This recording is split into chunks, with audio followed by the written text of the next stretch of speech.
I'm sitting in the train, speeding through the Swiss countryside. I've come to Switzerland to take part in Creator Camp, a 3-day meetup for filmmakers and YouTubers. That's going to be taking place in the Swiss Alps, but first I'm making a pit stop in the town of Fribourg. I'm here to visit the Swiss Museum of Electronic Musical Instruments. This is Etienne, and he's going to be our guide today.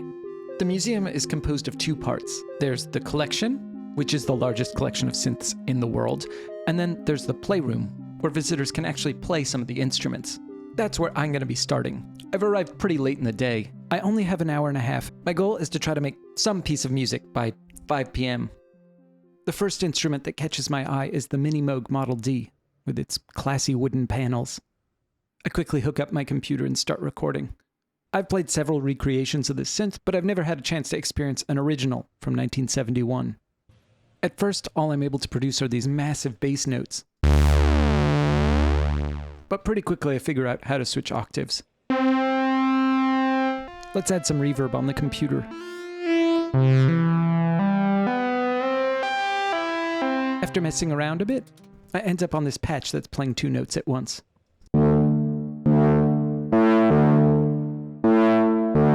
I'm going to try to record a repeated motif that can serve as a rhythm track.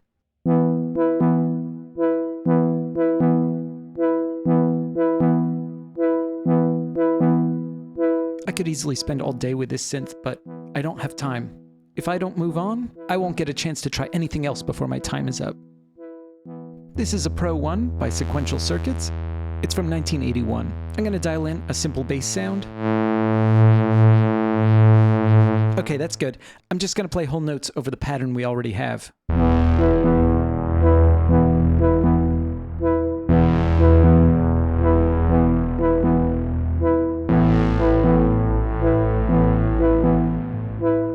Next, I turn my attention to a synth that I skipped at the very beginning of this row. This is the Rolland System 100. It's a modular synth from 1978. Like a lot of the instruments in this room, it's actually pretty straightforward. It has 3 oscillators, a low-pass filter, and then a bunch of envelopes. And I can play it with this keyboard controller. I spent about half an hour playing with all the different sounds before stumbling on this.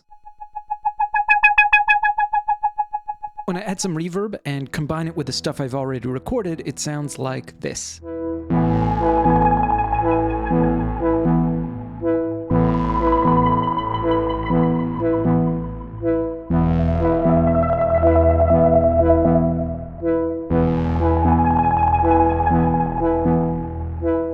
So we've already got ourselves a little piece of music now. Of course, I want to get as many instruments as possible in on the fun.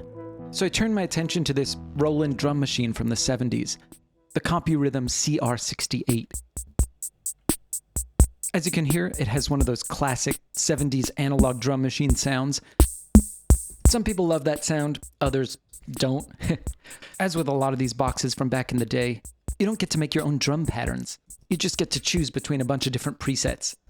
And for some reason, all the presets I'm choosing are in 6/8, which doesn't work with the music I've been writing.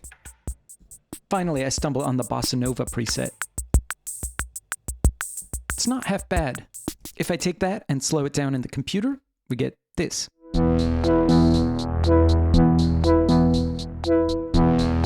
It actually kind of works. Okay, I've only got a few minutes before this place closes, but I wanted to check out this little Moog at the end. It's called the MicroMoog. It's also from the late 70s. Now, I don't really need another melodic element here, but there's a mode here where I can actually turn off the oscillator and just use it as a noise generator.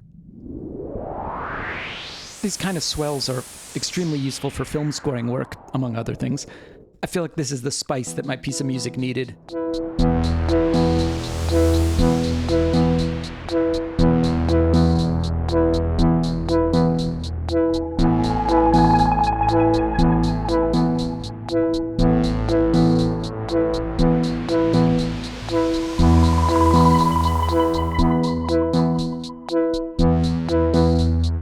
It's 5 p.m. The playroom is closing and it's time to go see that collection. To get there, we take this freight elevator down into the basement of one of these buildings. And there, behind a nondescript door, we find this.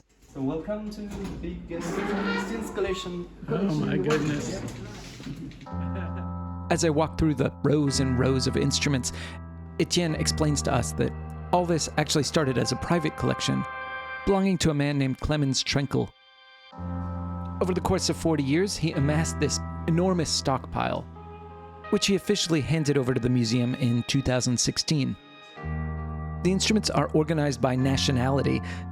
I see quite a few keyboards I've never heard of, along with many familiar faces. There's a column of nearly identical Korg MS-20s. It's really strange to see so many in the same space. At the end of the first room, there's this very cool wall of speakers, as well as this rotating speaker from Yamaha. There's so many instruments here, I almost don't know where to start. Oh wow, this is an Elam Carousel. The only reason I even know what this is because my friend Heinbach made a fantastic video about it earlier this year. Let's keep looking. I don't recognize it at all. Pro Mars CompuPhone. Yeah, I've never seen that synth before. By the way, when I get home, I searched for this and realized it was actually a Rolland product. I'd somehow missed that. Alex Ball made a great music video that featured it a few years ago.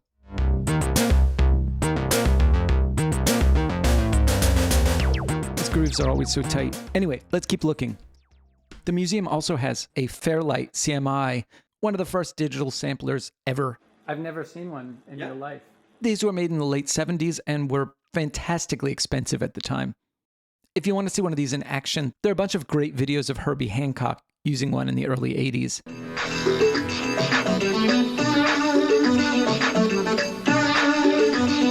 In addition to synthesizers, the museum has a large collection of drum machines.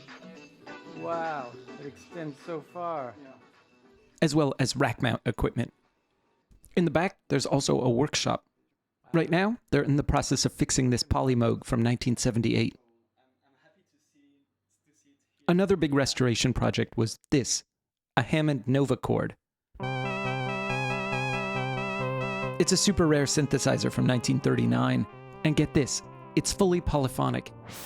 Since this was way before the advent of the transistor, everything is done with vacuum tubes. All told, there are more than 100 tubes in this. Unfortunately, since this instrument is very fragile, I can't try it out today. Luckily, Sweetwater has a great video from 7 years ago showing off this very instrument, and that's where the sound you've been hearing comes from. If I ever get a chance to come back to the museum, I would love to make a dedicated video about this instrument. As we walk back through the collection, I'm struck by what a quiet place this is. The only sound I hear is the ventilation system and our own footsteps as we walk around. Every few seconds, a different famous synthesizer catches my eye, each one responsible for a different moment in the history of electronic music. As much as this place may seem like a warehouse, that's not the intent. As I pack up my camera, Etienne explains that artists can come here and do residencies, at which point these instruments come down off their shelves and actually get used. Someday, if I ever have some downtime, I'd love to come back to Fribourg and do a residency, even if it's just for a day or two. But for now, it's time for me to move on to the next part of my trip. Before I left the museum, I sampled a few of the synths in the playroom. That sample library is now available to patrons. Speaking of which, if you enjoyed this video, a great way to show your support is by joining the Patreon. It's just $5 and every month I upload a brand new sample library just for patrons. Okay, I think that's it. See you soon.